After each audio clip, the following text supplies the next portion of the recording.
Bonsoir la famille, donc je suis super heureux de vous retrouver pour cette vidéo. Ce soir nous allons parler de l'un des chiens les mieux sélectionnés au monde. Il a alimenté et alimente toujours beaucoup de fantasmes et de préjugés. Alors sur cette chaîne nous ne sommes pas dans la cancel culture.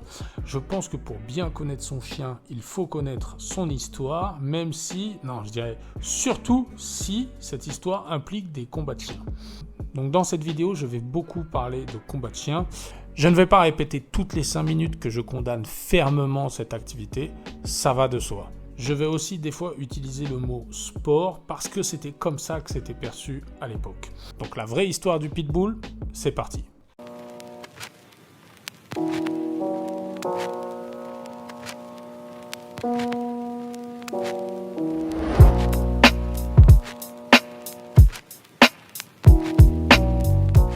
Tout commence en Angleterre, donc il y avait plusieurs choses qui se pratiquaient. Donc d'abord, il y avait les combats de chiens, chien avec chien.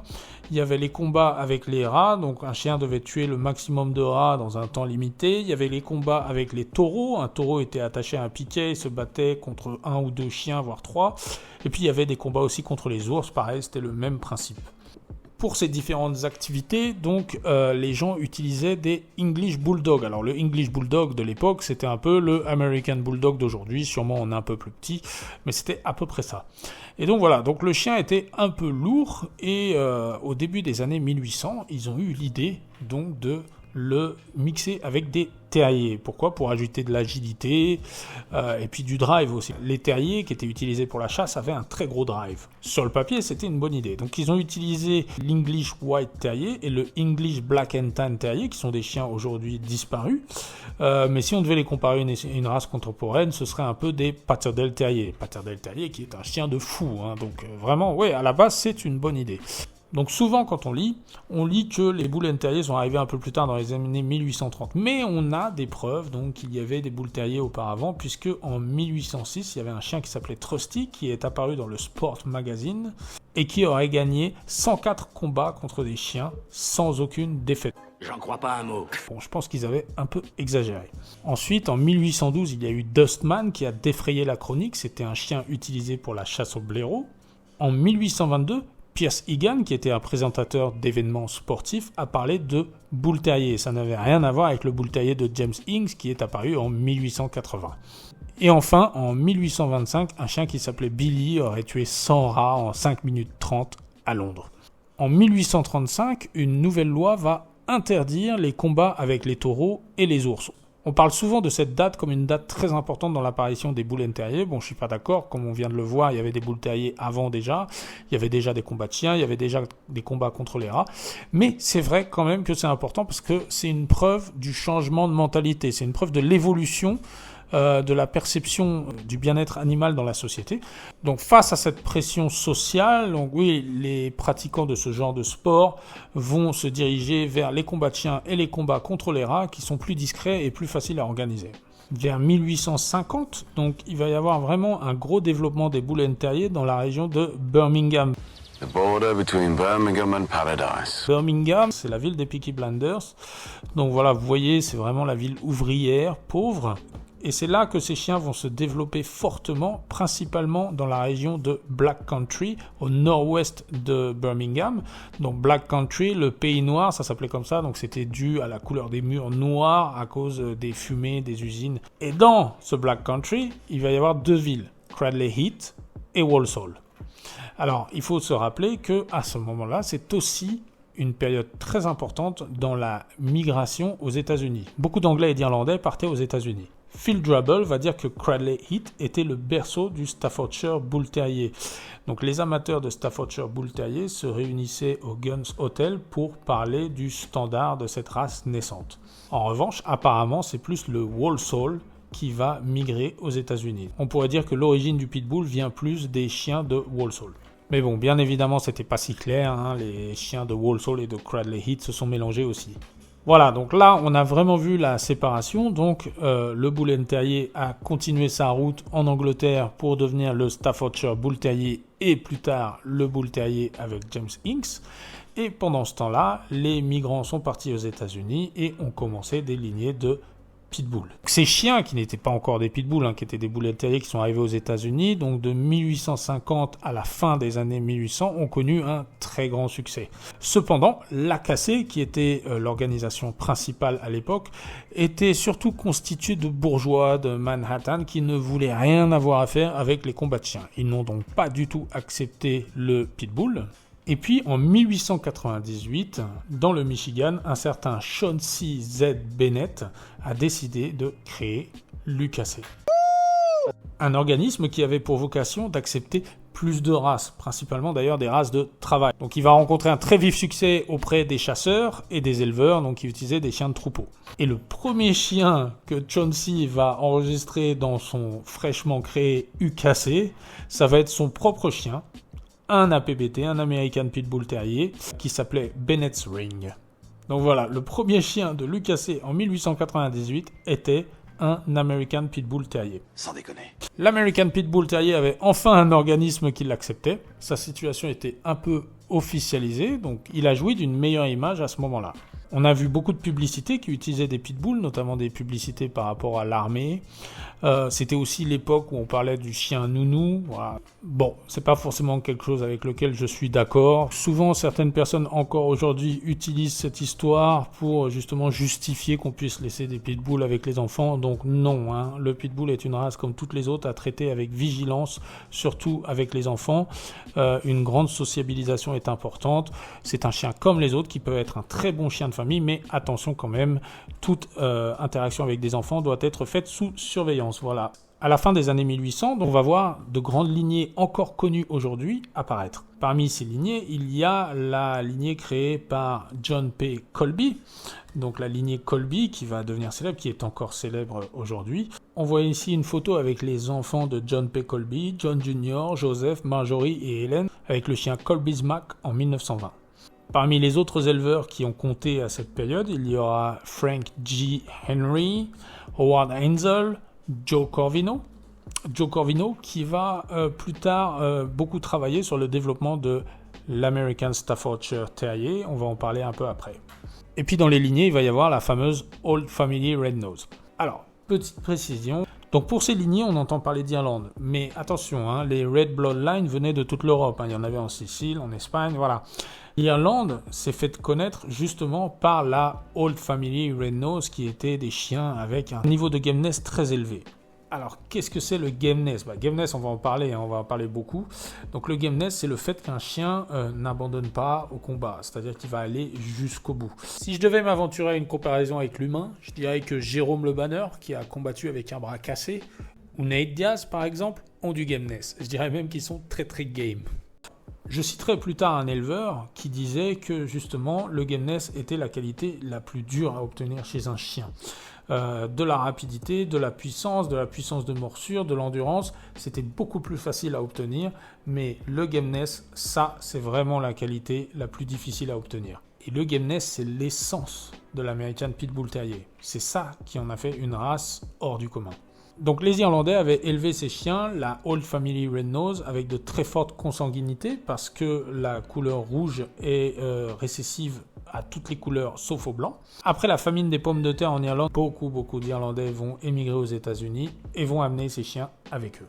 D'autres personnes vont participer à l'arrivée du Red Blood aux États-Unis. Par exemple, John Corcoran, qui était un boxeur irlandais, est venu affronter Joe Sullivan aux États-Unis. J'ai tenu 10 rounds avec John Sullivan en personne. Après son combat de boxe, il est resté. Il est devenu policier à Boston. Et c'est là qu'il a commencé à importer très régulièrement des chiens venus d'Irlande. Parmi d'autres éleveurs connus, on peut citer Leitner, McClintock, Menefee et Wallace. Précédemment, j'avais cité John P. Colby et Joe Corvino. Et donc je vous disais Joe Corvino qui va plus tard se consacrer à l'American Staffordshire Terrier. Donc voilà, donc je vais faire une petite parenthèse par rapport à ça pour bien expliquer la différence, là où se sont séparés donc le Pitbull et l'American Staffordshire Terrier. Donc ce qui s'est passé, c'est que donc l'AKC, qui refusait le Pitbull, je vous le rappelle, avait toujours un œil sur ce qui se passait en Angleterre. Et là, il voyait que le Kennel Club venait d'accepter en 1935 le Staffordshire Bull Terrier. Ils se sont dit, bon, quand même, voilà, c'est quand même un chien avec des qualités. Donc, ils ont accepté un chien qu'ils ont appelé le Staffordshire Terrier. Le Staffordshire Terrier, pour le standard, ils ont utilisé, tenez-vous bien, Colby's Primo, un chien de John P. Colby. Donc en fait, c'est un pitbull qui était à l'origine du premier standard du Staffordshire Terrier. C'est comme ça qu'il s'appelait à l'époque, le Staffordshire Terrier. Les barrières ont été vraiment troubles entre le pitbull et le Staffordshire Terrier jusqu'aux années 1970. En 1970, plus aucun pitbull ne pouvait être accepté à la casser en tant que Staffordshire Terrier. Et en 1972, le nom a changé et est devenu American Staffordshire Terrier pour bien faire la différence avec le Staffordshire Bull Terrier d'Angleterre. Voilà, ça c'était une petite parenthèse sur l'American Staffordshire Terrier. Donc revenons à la fin des années 1800 et au début des années 1900. Nous allons parler d'un éleveur en Oklahoma, Earl Tudor. Earl Tudor marque, selon moi, le début de l'ère des dogmen. Alors, les dogmen, qu'est-ce que c'était ? C'était ces éleveurs d'American Pitbull Terrier de combat qui ont, pour des mauvaises raisons, je vous l'accorde, pratiqué une sélection extrêmement efficace. La légende dit que Earl Tudor aurait commencé sa carrière avec des Henry's Dog, la lignée Henry's Dog. Il dira même plus tard que c'était les meilleurs chiens qu'il ait jamais eus. Mais il a travaillé avec plusieurs lignées jusqu'à marquer le monde de la PBT avec sa propre lignée. Parmi les nombreux chiens qu'il a eus, les plus remarquables seraient peut-être Blackjack avec ses 16 victoires, Blackjack Jr. avec ses 9 victoires, et un chien qu'il a acquis en 1951 en Arizona et puis qu'il a ensuite ramené en Oklahoma et qu'il a appelé Dibois. Alors ça s'écrit Dibo, mais ça se prononce Dibois parce que c'est un nom d'origine africaine. Donc quand on arrive à ce chien, il faut comprendre que ça fait déjà 100 ans que les pitbulls sont élevés, que ça fait 100 ans que les éleveurs cultivent le gameness. Et donc à ce moment-là, on arrive un peu quand même à l'apogée du gameness, de la stamina et de la musculature. Et déjà à cette époque, l'ego des éleveurs commençait à apparaître et Earl Tudor se plaignait souvent de s'être fait voler le crédit qui lui revenait quant aux chiens issus de chez lui. Dibois a été la fondation de la Carver Bloodline, la lignée créée par Maurice Carver, et de la Boudreau's Eli Bloodline, la lignée créée par Floyd Boudreau et son chien Eli. Maurice Carver au Texas et Floyd Boudreau en Louisiane sont deux éleveurs qui ont énormément compté dans les années 70. On peut dire qu'à cette époque, 80% des chiens qui ont compté avaient du Carver. Floyd Boudreau, lui, a fait son premier combat avec un chien qui s'appelait Staggerly à San Antonio, donc au Texas, à un show de Maurice Carver justement. Maurice Carver était l'arbitre. Et puis plus tard, une rivalité un peu va s'instaurer entre les deux. En tout cas, Boudreau ne sera pas toujours super élogieux en ce qui concerne Maurice Carver. Bon, il faut dire que de manière générale, Maurice Carver était un personnage qui n'inspirait pas toujours la sympathie, mais qui ne laissait pas indifférent. On dit même que les soirs de match, l'assemblée se retrouvait souvent autour de lui à écouter ses histoires plutôt qu'à regarder ce qui se passait dans la fosse. Un peu plus tôt dans la vidéo, quand je vous parlais donc d'un éleveur qui considérait que le gameness était la chose la plus dure à obtenir chez un chien, et bien justement, c'était Floyd Boudreau qui disait ça. Pat Patrick l'a aussi dit. Bon, je pense que beaucoup de gens sont d'accord là-dessus. Dans les années 80-90, les 4 éleveurs les plus marquants ont été David Tant, avec par exemple un chien comme Yellow, Tom Garner, avec des chiens comme Frisco ou Chinaman, James Crenshaw, assisté de James Garrett, avec des chiens comme Honey Bunch, Gator ou Jeep, et enfin Pat Patrick, avec Tombstone, Bolio ou encore Tatter. Donc les 4 noms que je vous ai cités, on les retrouve quasiment sur tous les pédigrés. À ce moment-là, c'est selon moi l'apogée de l'ère des dogmen. Alors je ne peux pas vous citer tous les acteurs et tous les chiens de cette époque, tant ils ont été nombreux, mais je peux vous expliquer le contexte. Dans les années 2000, on a estimé que rien qu'aux États-Unis, 40 000 personnes étaient directement impliquées dans les combats de chiens. C'est comme si on prenait un U-Arena complet et que la totalité des spectateurs étaient des gens qui kiffent de manière active les combats de chiens. Et que ce chiffre montait jusqu'à 100 000 si on considérait toutes les personnes qui gravitaient autour de cette activité. Dans les années 70, 80, 90, la majorité des personnes qui pratiquaient ce sport étaient ce qu'on appelait des rednecks. If you've ever taken a beer to a job interview, you might be a redneck. Alors les rednecks aux États-Unis, bon, c'était la classe ouvrière, paysanne, voilà, qui vivait principalement dans les zones rurales aux États-Unis. On les appelait comme ça probablement à cause du coup de soleil qu'ils attrapaient sur le cou à force de travailler à l'extérieur dans les champs. Donc voilà, donc ils vivaient souvent à la campagne, dans des maisons avec le fameux porche typique des rednecks. La plupart du temps, les chiens étaient donc enchaînés, on les appelait des chiens de chaîne, avec comme abri un bidon ou une petite cabane pour les mieux traités. Le nombre de chiens pouvait monter jusqu'à 100 pour les plus gros éleveurs. Et pour bien comprendre la dynamique de cette activité, il faut comprendre l'économie. Donc tous les chiens ne vont pas être des champions, loin de là. Certains vont avoir des aptitudes réduites, faible puissance de morsure, manque d'intelligence au combat, ou encore ce qu'on appelle être un stopper, c'est-à-dire un chien qui arrête de se battre, l'opposé du gameness en gros. Si je devais m'aventurer à faire une comparaison avec l'humain, je dirais Cédric Doumbé. Pour savoir si son chien a des capacités, il faut donc le tester, c'est comme un sparring. Le problème, c'est que l'âge optimal pour tester son chien est 2 ans. Si on le fait plutôt avec un chien pas assez mature, on risque d'en faire un stopper. Et puis, pour augmenter ses chances d'avoir un champion, il fallait avoir plusieurs chiens. Plus on avait de chiens, plus on avait des chances d'avoir un champion. Donc souvent, il fallait acheter les chiens, et puis ensuite, il fallait donc s'en occuper, les nourrir, les entretenir, les entraîner pendant 2 ans. Donc ça coûtait énormément d'argent. Et tout ça sans savoir si vous alliez avoir un retour sur investissement, savoir s'il valait quelque chose dans la fosse. Donc dit comme ça semble pas être l'activité économique la plus rentable qui soit.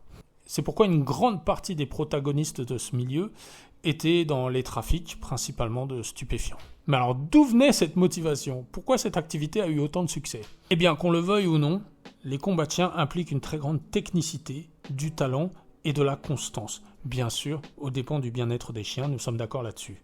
On pourrait vraiment comparer ça à la boxe, mais avec l'aspect élevage en plus. Donc les chiens devaient être entraînés quotidiennement, avec des exercices différents. C'était le travail des conditionneurs, comme Don Mayfield. Maybe 75, I forget exactly when it was, but I had that dog in such standout conditioning that anyone could see it just by looking at the dog. They'd say they'd never seen a dog that looked like that.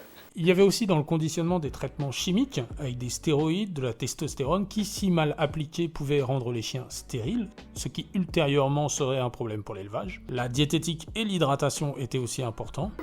Mix and feed for 6, 7, 8, 9, 10 different dogs. That's got to be fed different. In a sense that where a dog gets fed a certain way at 2 weeks in front of his match, a dog gets fed another way at 6 weeks in front of his match. The feed kind of changes as the conditioning changes. Un chien devait être au poids, comme à la boxe, un poids convenu entre les deux propriétaires avant la rencontre. Un pourcentage de la somme mise en jeu, qu'on appelait le forfait, pouvait être perdu avant même que le combat ait lieu, si le chien n'était pas au poids. C'est la règle du jeu, c'est comme ça. Sachant qu'il y a eu des combats avec des sommes qui sont montées jusqu'à 100 000 $, donc ce qui se passait, c'est que chaque propriétaire mettait 100 000 $ sur la table et le gagnant partait avec l'argent du perdant. Et la façon de tenir le chien dans la fosse, de le stimuler, jouait sur ses performances. Crenshaw est souvent cité comme le meilleur handler de sa génération. Après le combat, il fallait savoir aussi soigner les chiens. Perfusion, injection, choix des médicaments comme le Solu-Delta. Une infection était très vite arrivée et dans le cas d'un champion, c'était un problème. Et puis il y avait la partie élevage, faire des portées avec des futurs champions. Pat Patrick était très connu pour ça. Et il y avait aussi les personnes qui étaient douées pour repérer les champions dans une portée. Jesse de Stone City avait ce talent. Bah oui, parce que la génétique ne fait pas tout, hein. Certains champions n'ont pas eu de descendance fameuse. Il fallait aussi savoir retirer un chien après quelques victoires pour en faire un reproducteur avant qu'il ne meure. Parce qu'à l'époque, pour laisser une empreinte, il fallait avoir le temps de reproduire. Un très bon exemple est le Vieira Brother Kennel, avec cette fameuse photo des 5 chiens qui ont été champions en même temps. Donc ils ont fait une entrée fracassante dans le monde du pitbull, mais n'ont finalement pas laissé une très grande empreinte, puisque, à cause d'ennuis judiciaires et de prison, ils n'ont pas eu cette fameuse constance. Ils n'ont pas pu reproduire comme ils le voulaient. Donc je pense que la complexité qu'impliquait ce sport, les différentes aptitudes nécessaires pour arriver à la victoire, à la réussite financière ou à la renommée, n'ont jamais été égalés dans un autre sport qui nécessitait l'utilisation d'animaux. Peut-être le cheval, oui, mais élever des chiens, c'est plus facile. Et pour orchestrer tout ce petit monde, il y avait Jack Kelly, l'éditeur du SDJ, le Sporting Dog Journal. Il était celui qui officialisait les titres sur papier. Donc, champion, 3 victoires, grand champion, 5 victoires sans défaite. Rome, ça voulait dire Register of Merit, donc ça c'était par rapport aux descendants, donc si un mâle avait 4 descendants champions, il devenait Rome, si une femelle avait 3 descendants champions, elle devenait Rome. Il avait une très grande influence sur le game, vous imaginez bien. Ensuite c'est rajouté à ça Port Producer of Record, créé par Fat Bill, l'éditeur du American Game Dog Times Magazine. Donc ça, c'était avec un système de points. Je vous défie de m'expliquer comment ça fonctionne dans les commentaires. Pour les validations de champions, on peut aussi remarquer la relation ambiguë qu'il y avait à l'époque avec l'ADBA. Donc, contrairement à Lucasset qui s'était éloigné dès le début des années 1900 des combats de chiens, l'ADBA, créée en 1909, a été rachetée par Ralph Greenwood en 1973. L'ADBA qui veut dire American Dog Breeder Association. Ralph Greenwood, qui aurait été un fervent pratiquant de combat de chiens. J'utilise le conditionnel pour des raisons légales. Alors, à l'époque, tout le monde n'avait pas des pédigrés ADBA, mais si on avait un pédigré ADBA, à l'époque, il mentionnait les titres de champion issus de la fosse. Après le décès de Ralph Greenwood en 1988, sa femme Renée Greenwood et ses enfants, notamment Hank Greenwood, ont pris la succession de l'ADBA. Et c'est à ce moment-là qu'ils se sont écartés des combats de chiens, sûrement sous la pression légale, mais peut-être aussi pour des raisons personnelles, je ne sais pas. En tout cas, les titres de champion étaient à ce moment-là liés à la beauté ou aux performances sportives. Alors, je tiens à préciser quand même que, même à l'époque de Ralph Greenwood, apparaître sur les titres ADBA n'était pas si important que ça. C'était honorifique, l'ADBA était une grande organisation, mais voilà, dans le monde du chien, de toute façon, tout le monde connaissait les CV des pitbulls qui comptaient. Donc je parlais des pressions légales, donc justement, petit point sur la loi. Donc à l'époque victorienne, donc de 1837 à 1901, les combats de chiens n'étaient pas du tout un problème. Au début des années 1900, certains États vont créer des lois qui vont interdire les combats de chiens, d'où le fait que dans le livre Cros-Blanc, écrit en 1906, la police vient arrêter le combat. Mais bon, il faudra vraiment attendre 1960 pour que beaucoup d'États prennent des sanctions et 1976 pour que tous les États aux États-Unis sanctionnent les combats de chiens. Mais bon, à l'époque, les peines n'étaient pas encore assez lourdes, c'était souvent des amendes ou quelques jours de prison. Et souvent, les représentants de la loi faisaient partie des gens qui pratiquaient les combats de chiens, notamment le très célèbre shérif texan Norman Houghton, qui ne s'en cachait pas. Au début des années 2000, les lois vont devenir encore plus sévères, et en 2004, 48 États des États-Unis considéreront les combats de chiens comme une felony. Felony en anglais ça veut dire crime. Ce n'était plus un délit, c'était un crime. En 2004, David Tant a été condamné à 30 ans de prison. Bon, il n'y avait pas que des chefs d'inculpation liés aux chiens et il est sorti au bout de 6 ans. Après, quand on regarde les punitions, il ne faut pas oublier qu'aux États-Unis les peines s'additionnent. Donc vous pouviez avoir plusieurs chefs d'inculpation liés au combat de chiens et donc les peines allaient s'additionner. Donc ça donnait quand même des peines assez sévères. Harry Hargrove en Caroline du Nord. Suspect Harry Hargrove is 78 years old and considered a legend in the dogfighting world. Now he's headed to prison, federal prison, for 5 years. À sa sortie, il est allé se recueillir sur la tombe de Champion Gus. Bon, c'est pour vous dire, voilà, la relation particulière qu'ils avaient avec leur chien. Personnalité célèbre, Doug Atkins, un joueur de football américain, a été condamné. LeSean Johnson, un ancien running back de football américain, a pris 5 ans. Ils ont retrouvé 200 chiens en Oklahoma. Little Woods, un ancien joueur de NBA, condamné en 2005 à Portland. Nate Newton, ancien linebacker des Cowboys de Dallas, football américain, a été arrêté. Bon, les charges ont ensuite été abandonnées, mais bon. Nate Newton était connu dans le milieu. Et le cas le plus marquant, sûrement le plus médiatisé, qui a vraiment choqué l'Amérique, c'est le cas de Michael Vick, un quarterback des Atlanta Falcons, après la découverte en Virginie de preuves d'une organisation de combat de chiens et de 70 chiens. Ce cas a été donc très très médiatisé et a entraîné la loi fédérale de 2007. Sous l'administration de George W. Bush.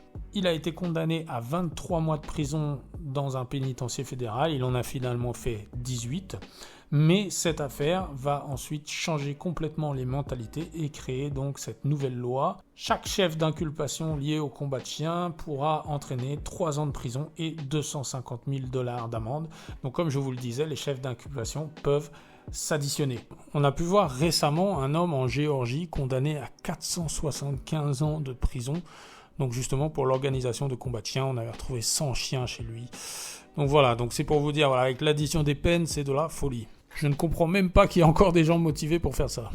Et pour en revenir au cas de Michael Vick, la propriété saisie au 1915 Moonlight Road est devenue un centre de réhabilitation pour chiens de chaîne maltraités. Voilà, ça c'était la parenthèse légale. Donc, pour en revenir aux protagonistes les plus connus de l'époque, de l'ère des Dogmen. Donc, il y avait Victor Eckhardt, le Scarface du game, sauf pour le style et qu'il est encore vivant. Eckhardt, connu notamment pour son chien Mayday.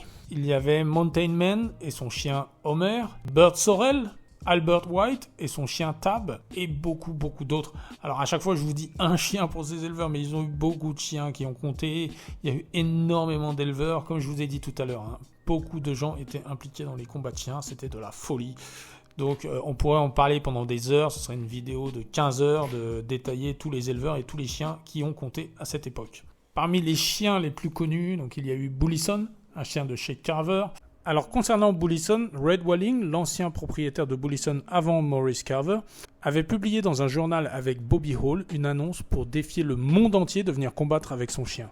Ça montre à quel point ils étaient sûrs de la supériorité de Bullison à cette époque. L'annonce était valable 30 jours et personne n'a relevé le challenge. Jeep, né chez Crenshaw et élevé par Garrett.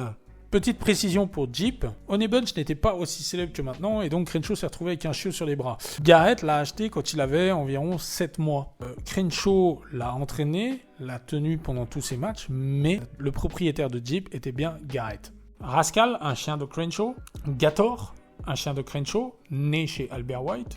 Et Yellow, un chien de chez David Tant. Honey Bunch, né chez Carver, élevé par Crenshaw, élue la meilleure reproductrice de tous les temps, c'est notamment la mère de Jeep.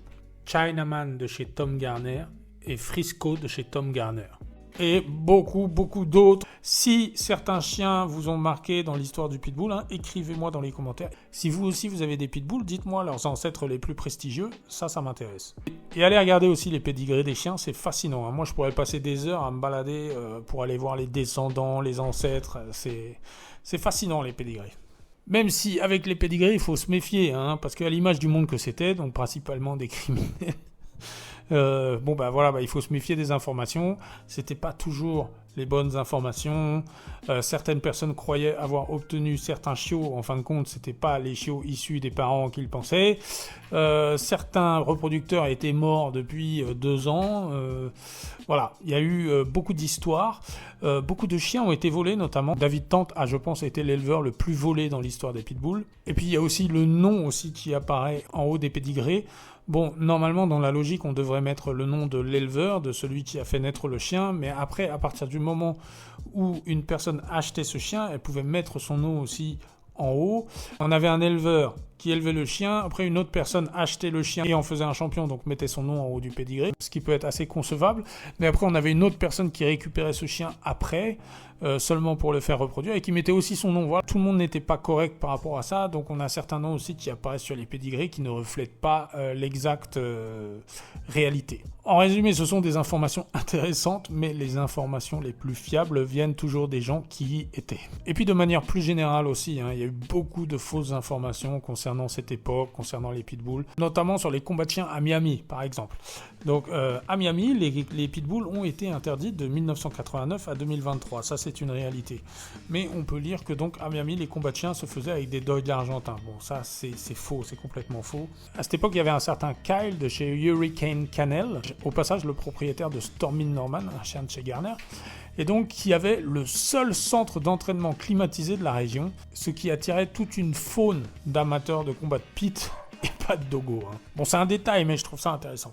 Beaucoup de choses ont été romancées. Alors après, de nombreux éleveurs ont écrit leurs livres avec leur version des événements.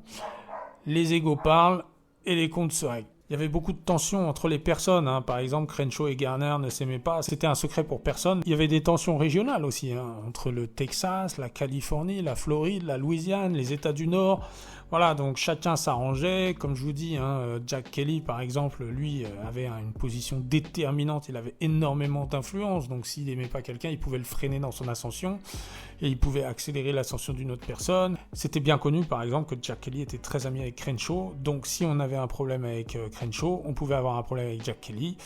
Donc voilà, vous m'avez suivi, vous avez compris. Donc ça pouvait freiner certaines personnes dans leur ascension. Qui au final, si vous avez suivi de qui je parle, s'en est bien sorti aujourd'hui. Je pense que c'est aussi important de souligner que voilà, c'était pas un monde d'enfants de cœur. Il y avait aussi beaucoup de cruauté et certains éleveurs étaient capables de mettre une balle à un chien peu performant. Et même des chiens aussi célèbres que Bullison par exemple pouvaient finir exécutés dans un coin après un combat, surtout si par exemple ils avaient stoppé. Donc qu'est-ce que cette période a amené à la sélection des chiens ? Les chiens étaient élevés dans des conditions très dures, sans caresses, enchaînés à l'extérieur, avec un bidon en plastique pour s'abriter. Voilà, donc déjà, physiquement et émotionnellement, c'était des conditions très difficiles. Les plus faibles mouraient et les champions se reproduisaient. On a donc obtenu des chiens extrêmement résistants, très durs au mal, avec un niveau de gameness extrême. Physiquement, les chiens étaient puissants, agiles, peu sensibles aux maladies et très endurants. Pour des raisons pratiques, de manière générale, les chiens agressifs envers l'homme étaient abattus. Oui, il fallait pouvoir les tenir dans la fosse sans que le chien se retourne contre son propriétaire. Après, cette histoire a quand même ses limites, c'est-à-dire que si le chien était un champion, ils n'allaient pas le tuer. On a l'exemple de Bolio. Pat Patrick a récupéré Bolio parce que son ancien propriétaire n'en voulait plus parce que Bolio avait mordu un enfant. Mais quand même, beaucoup de gens ont une misconception du pitbull qui a une agressivité vraiment orientée vers les chiens et pas vers l'humain. Pour ce qui est de la France, donc la découverte avec le pitbull s'est faite principalement à la fin des années 80, début des années 90. On a eu par exemple Antoine Penet. Antoine Penet et son ami Jean ont ouvert le Red Lion Kennel en 1990 et ont été parmi les premiers à importer des chiens des États-Unis. Parmi les chiens les plus connus d'Antoine Penet, il y a eu Miret's Bud. Donc voilà ce que je vous expliquais par rapport au pédigré. Donc Miret's Bud, franchement, tout le monde connaît Bud comme le chien d'Antoine Penet. Il aurait très bien pu mettre Penet's Bud, mais donc voilà, il a laissé Miret's Bud. Il a aussi été le propriétaire de Tech9, un autre chien d'exception, donc qui venait de chez Hardcore Kennel, tenu par Big Mike en Floride, un chien de la lignée Jeep Red Boy Rascal. Antoine Penet a alimenté beaucoup de légendes, de rumeurs, alors beaucoup sont fausses, certaines sont vraies. Donc c'est pour moi un personnage incontournable de l'histoire du pitbull en France, mais c'est surtout par rapport aux personnes qu'il a fréquentées aux États-Unis, parce que finalement, ces chiens ont eu très peu d'influence sur le pool génétique français. À cette époque, le pitbull a connu une popularité inégalée. C'était la mode. On voyait des pitbulls dans tous les quartiers, on les voyait dans tous les clips de rap. C'était la folie. C'était vraiment la folie du pitbull. Ici, l'engouement pour le pit est absolu. On assiste à un vrai délire autour de l'animal. C'est comme une mode, c'est une marque. J'ai vu un jour un reportage à la télé, puis j'ai vu que le chien montait aux arbres et tout, il était vachement sportif. Et ça m'a plu, et puis je l'ai acheté. Vous alliez à Châtelet-Léal, vous alliez dans les centres commerciaux, il y avait des pitbulls absolument partout. Mais très peu venaient de lignées américaines. C'était beaucoup de mix, il y avait beaucoup d'Amstaff, Staffy. C'était un peu du n'importe quoi, les pitbulls de quartier de l'époque. D'autres personnes en Europe vont compter et vont importer des lignées américaines comme Radonjic dans le Monténégro. Certains se souviendront peut-être de son chien Jumbo, une combinaison Jeep, Honey Bunch, Joko, Red Boy. Donc la mode des années 90, c'était plutôt, comme je vous le disais, c'était un gros mélange, mais les lignées américaines n'étaient pas encore très présentes. Donc il faudra attendre 2016, où là, en revanche, on va avoir une deuxième vague de popularité du pitbull, mais cette fois-ci qui va être beaucoup plus axée sur les lignées américaines avec des points d'arrivée en Hollande et en Allemagne. Depuis les années 2000, les pitbulls ont énormément évolué. Donc on a vu les pitbulls UKC, donc qui souvent sont extrêmement bodybuildés, donc c'est quand même loin du pitbull authentique de l'époque. Et puis nous avons les pitbulls ADBA qui souvent sont très fins, très élancés maintenant, avec souvent des têtes assez fines. Voilà, des chiens vraiment adaptés au sport. Comparé à l'époque des dogmen, les pitbulls actuels sont de vrais mannequins, qu'ils soient bodybuildés ou élancés. Pour moi, ce sont des vrais mannequins. Et ces chiens ont forcément perdu en gameness puisqu'ils ne sont plus testés. Ce qui, je le rappelle, faisait l'essence de la PBT. Alors je vois très souvent des posts poser la question « Qu'est-ce que c'est qu'un vrai pitbull ?» Je vois aussi des gens qui disent « Ça, ce n'est pas un vrai pitbull, ça, c'est un vrai pitbull. » Bon alors moi, je vais vous donner ma vision des choses. Pour moi, l'American Pitbull Terrier est une race en voie de disparition. Pour le meilleur ou pour le pire, ça c'est à vous de juger, mais pour moi, ce qui faisait l'essence de l'American Pitbull Terrier, c'était son gameness. Sans gameness, ce n'est plus l'American Pitbull Terrier tel qu'il a été conçu. Donc pour moi, l'UKC ou l'ADBA devrait peut-être trouver un nouveau nom pour ces chiens qu'il sélectionne aujourd'hui, puisqu'il y a quand même une différence claire et nette. Alors je veux bien qu'un chien évolue, mais là pour moi il y a quand même une très grosse différence, et tant mieux que ce chien évolue, tant mieux que les pitbulls évoluent, mais donc pour faire la différence, sémantiquement, on devrait sûrement trouver un nouveau nom, peut-être le pitbull moderne, ou je ne sais pas, le sport pitbull, enfin quelque chose comme ça, je sais pas, je donne des idées au hasard. Dites-moi dans les commentaires hein, si vous êtes d'accord avec ce que je dis, ou si vous avez des idées de noms qu'il devrait donner à ce pitbull des temps modernes. Encore une fois, sans jugement aucun. Et puis il y a aussi un autre type à prendre en compte, c'est le type pitbull, c'est-à-dire ces chiens au physique de pitbull, mais qui ne sont ni UKC ni ADBA, qui n'ont en fait aucun pédigré. Et d'ailleurs, ironiquement, il y en a énormément aux États-Unis. Voilà, donc ces chiens-là aussi, pareil, il faut absolument leur trouver un nom, parce que oui, ils ont un physique de pitbull. Ce sont souvent d'excellents compagnons de famille, mais ce sont aussi des chiens très athlétiques, qui ont encore les qualités physiques du pitbull. Avec parfois encore des bons restes de gameness. Mais bon, voilà, à ces chiens-là aussi, il faut leur trouver un nom absolument. Donc pour moi, il faut absolument de la clarté. Il faudrait absolument que les organisations apportent un peu de clarté par rapport au nom de ces chiens. Voilà la famille. Un chien au passé sombre, une merveille de sélection au service d'une activité sordide, une fascination pour ses pédigrés. Voilà, c'est tout le paradoxe de cette race. Un chien qui effraie votre grand-mère, et pourtant vous ferez tout pour la convaincre de son grand cœur. Une race qui est en train de se réinventer de plusieurs manières, beaucoup plus positives, et qui suscite toujours autant de passion chez ceux qui la côtoient. Donc dites-moi dans les commentaires, parlez-moi de vos chiens, si vous êtes propriétaire d'un pitbull, comment se comporte votre chien, de quelle lignée sont issus vos chiens. Dites-moi si pour vous les pédigrés sont importants, ce que vous faites avec, les sports, les témoignages, c'est ce qu'on veut, hein. N'oubliez pas, hein, moi je lis tout, on discute, on débat, c'est super intéressant. Le pitbull c'est un chien, on pourra en parler pendant des heures. Donc voilà, merci encore pour vos commentaires très nombreux sur la dernière vidéo sur mon classement des chiens de garde. Waouh, ça a été la folie, donc merci beaucoup encore une fois. Merci aussi aux personnes qui m'ont aidé à faire cette vidéo, elles se reconnaîtront. Si vous avez des idées de race de chiens que vous voulez que je fasse, dites-le moi dans les commentaires. N'oubliez pas de liker, commenter, vous abonner, partager cette vidéo, ça aide beaucoup. Merci, à bientôt, ciao.